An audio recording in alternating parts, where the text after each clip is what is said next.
Good morning all of you. Devari intermediate college की online class में मैं सुनील कुमार नाथ आप सभी का स्वागत करता हूं। आज हम कक्षा 10 के विज्ञान पाठ 1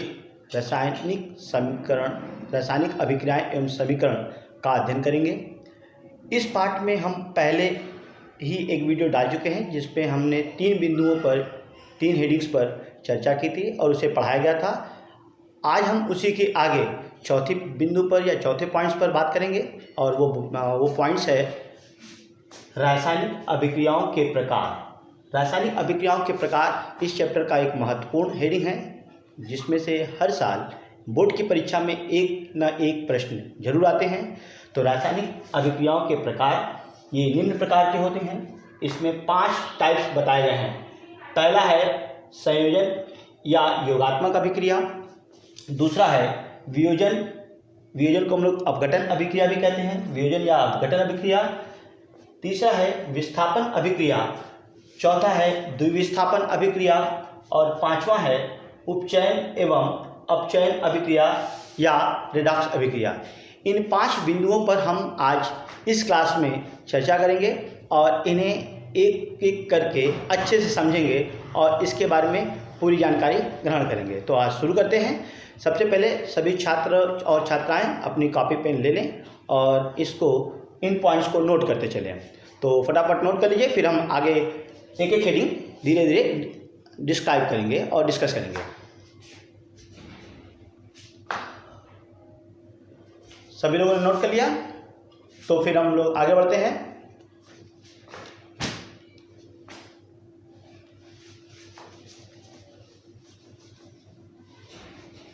तो इसमें पहला हेडिंग है आपके पास रासायनिक अभिक्रियाओं के प्रकार में पहली हेडिंग जो है वो है संयोजन या योगात्मक अभिक्रिया।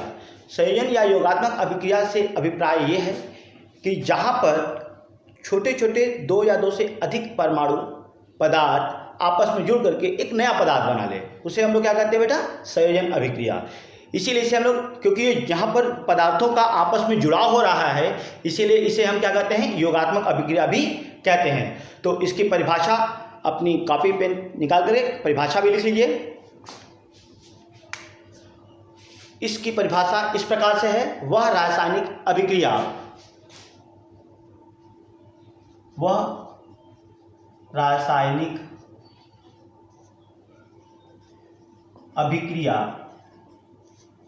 जिसमें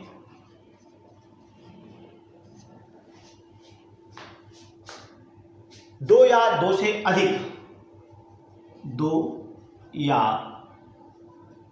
दो से अधिक पदार्थ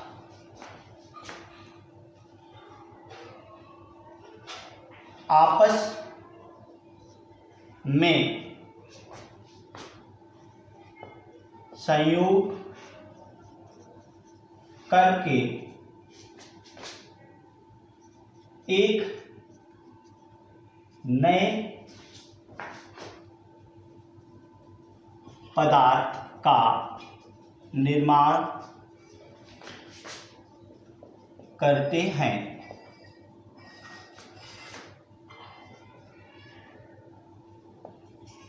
संयोजन या योगात्मक अभिक्रिया कहलाते हैं।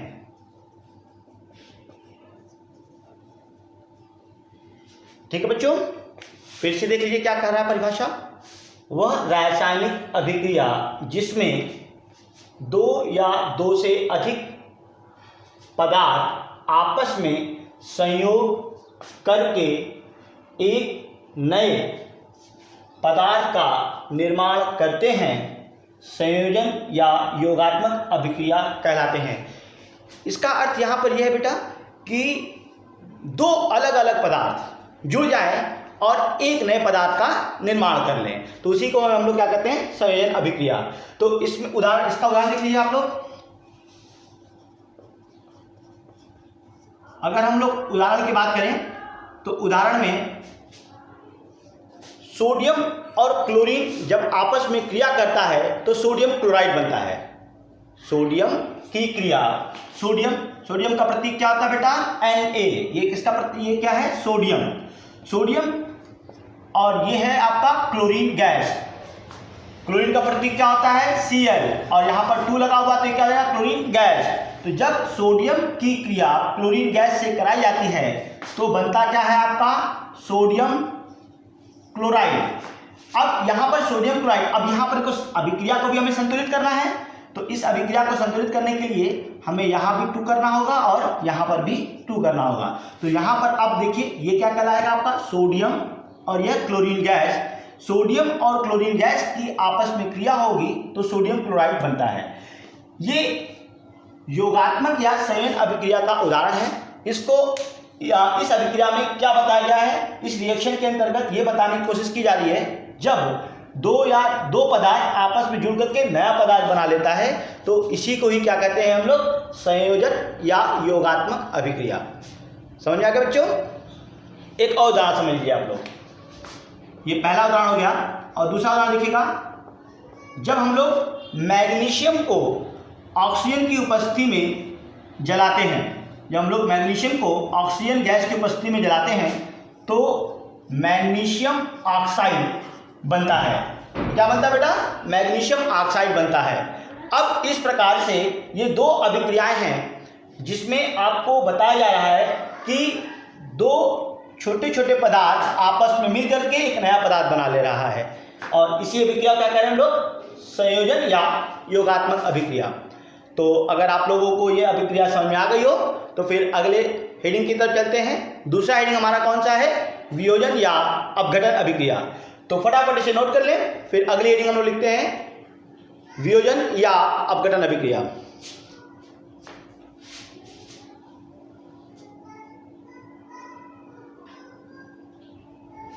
चलो हो गया, मैं इसको इरेज कर रहा हूं। ठीक,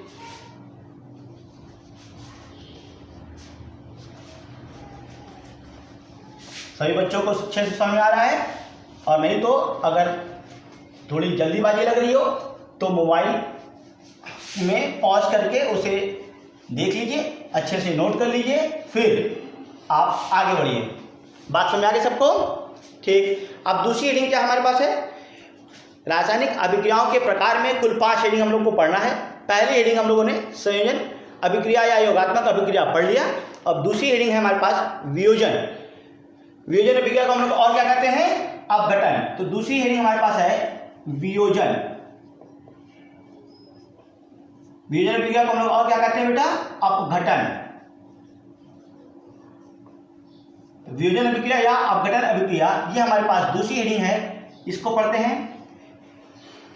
देखो, वियोजन का मतलब होता है टूटना, अपघटन का मतलब या वियोजन का मतलब अलग होना, अपघटन का मतलब होता है टूटना। तो दोनों का मतलब लगभग एक ही है, टूटना या अलग होना। यह हमारे पहले वाली हेडिंग संयोजन अभिक्रिया या योगात्मक अभिक्रिया का ठीक उल्टा है। इस अभिक्रिया में हम लोग ये देखेंगे कि कोई बड़ा परमाणु अपने यौगिक से टूट करके छोटे छोटे परमाणुओं में बदल जाए, या कोई यौगिक अपने अवयवी तत्वों से अपने अवयवी तत्वों में या छोटे छोटे सरल यौगिकों में वियोजित हो जाए, तो उसे क्या कहते हैं हम लोग? वियोजन अभिक्रिया।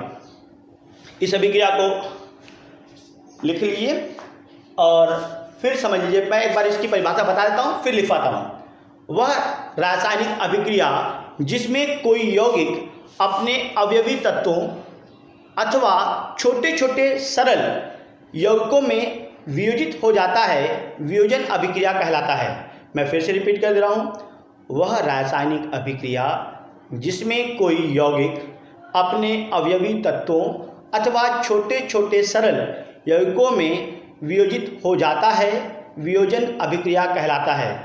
यह अभिक्रिया ऊष्मा प्रकाश अथवा विद्युत द्वारा संपन्न होती है या होती है। तो अब इसकी परिभाषा आप लोगों ने सुन लिया हो तो इसको लिख लीजिए। वह रासायनिक क्या है बेटा? वह रासायनिक अभिक्रिया जिसमें कोई यौगिक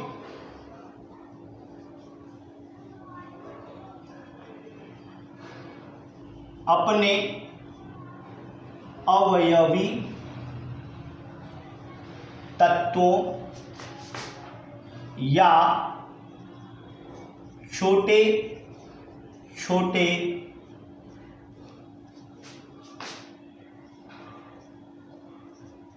सरल यौगिकों छोटे छोटे सरल यौगिकों में वियोजित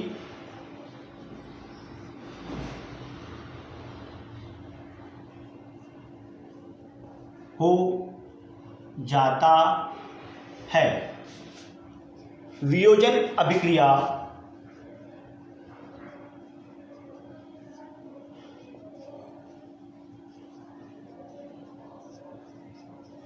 कहलाता है। अब यहाँ पर आपको ये देखना है कि ये कोई भी पदार्थ क्यों टूट जा रहा है। तो इसमें क्या होता है, यह अभिक्रिया कुछ कारकों की वजह से होती है। तो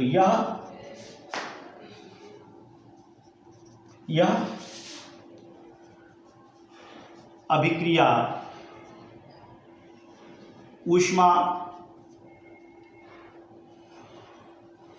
विद्युत आदि की उपस्थिति में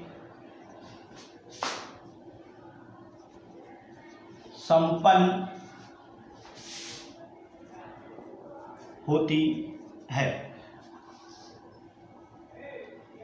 हालांकि आप लोग अगर ये जो लास्ट लाइन है नहीं लिखेंगे तब भी काम चल जाएगा, लेकिन इससे इस परिभाषा को और क्लियरिटी मिलती है और स्पष्टता मिलती है। फिर से इस अभिक्रिया को देख लीजिएगा, इसकी परिभाषा सुन लीजिएगा। वह रासायनिक अभिक्रिया जिसमें कोई यौगिक अपने अवयवी तत्वों या छोटे छोटे सरल यौगिकों में वियोजित हो जाता है, वियोजन अभिक्रिया कहलाता है। अच्छा, इस अभिक्रिया को हम लोग अपघटन अभिक्रिया भी कह सकते हैं, क्योंकि वियोजन और अपघटन लगभग एक ही होता है। यह अभिक्रिया ऊष्मा विद्युत आदि की उपस्थिति में संपन्न होती है। तो इसके लिए आपको उदाहरण देना होगा। इसका उदाहरण है, अगर हम चूना पत्थर ले लें। चूना पत्थर का सूत्र क्या होता है बेटा, आप में से सभी को पता होगा, हाई स्कूल में आने से पहले 9th में आप लोगों ने पढ़ा होगा। चूना पत्थर का जो सूत्र होता है कैल्शियम कार्बोनेट होता है। इसको हम लोग प्रतीक के रूप में कैल्शियम कार्बोनेट को प्रतीक के रूप में हम लोग लिखते हैं CaCO3। यह है कैल्शियम कार्बोनेट। इसका रासायनिक नाम, सामान्य नाम चूना पत्थर। कैल्शियम कार्बोनेट ऊष्मा की उपस्थिति में टूटता है और क्या बनाता है बेटा, कैल्शियम ऑक्साइड और कार्बन डाइऑक्साइड गैस के रूप में